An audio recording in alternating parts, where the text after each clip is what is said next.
press the bell icon on the YouTube app and never miss another update. Your forecast for this current set of numbers was 6.2%.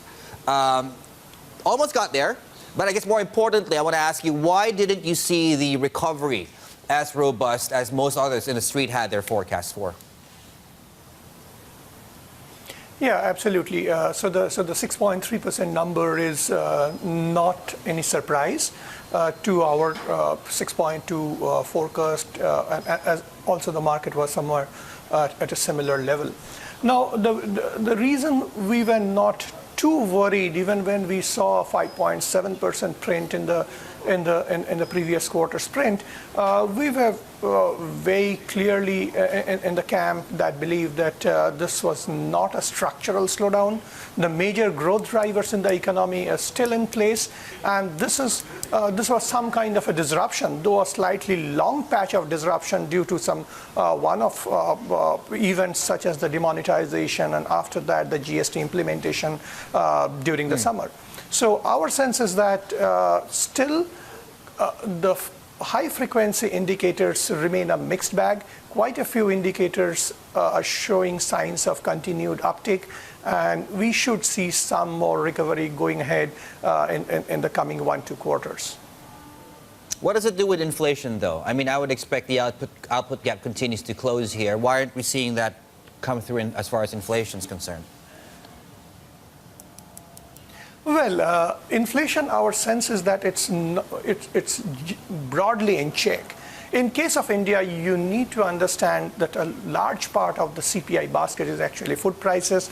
That shows a lot of volatility from time to time, and that leads to a lot of volatility to the overall CPI number as well. But at the moment, that looks broadly in check. The monsoon season rainfall is a very important ingredient in India's food inflation going ahead, and in that particular context, I must say, though there was some erraticness in overall monsoon in the current season, the overall quantum of rainfall was 95%. So though it's not great for the summer crop, for the winter crop is still pretty decent. So we think overall the food inflation bucket remains in check.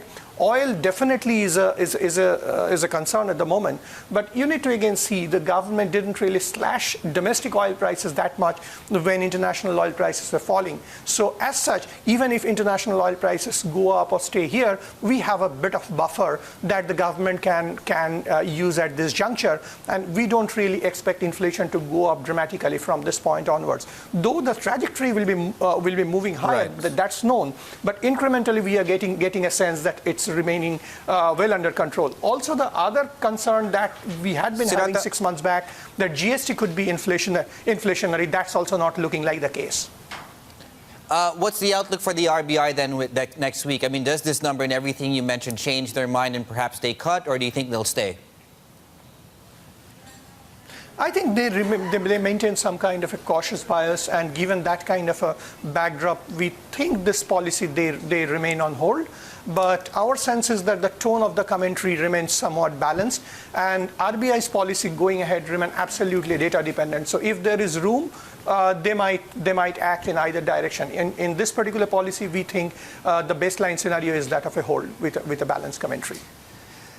Siddhartha, 2017 has been a story of structural reform in India. A lot of these one-offs, as you mentioned. In your research, do you think that's managed to increase the potential growth capacity of the economy? Has that moved the needle? Well, absolutely, over a period of time, and for that you need to give a little more time. It's not necessarily we get to see the benefit in, say, 2018 itself. You possibly need to give a few more years. But there's a very clear directional move towards greater formalization of this particular economy. And that's a very big move in terms of curbing corruption, etc., over a period of time. And also the focus of reforms in India at the moment is debottlenecking the supply side issues, like better coal production, better power generation, structured urbanization. All these things over a period of time is bound to show better potential growth.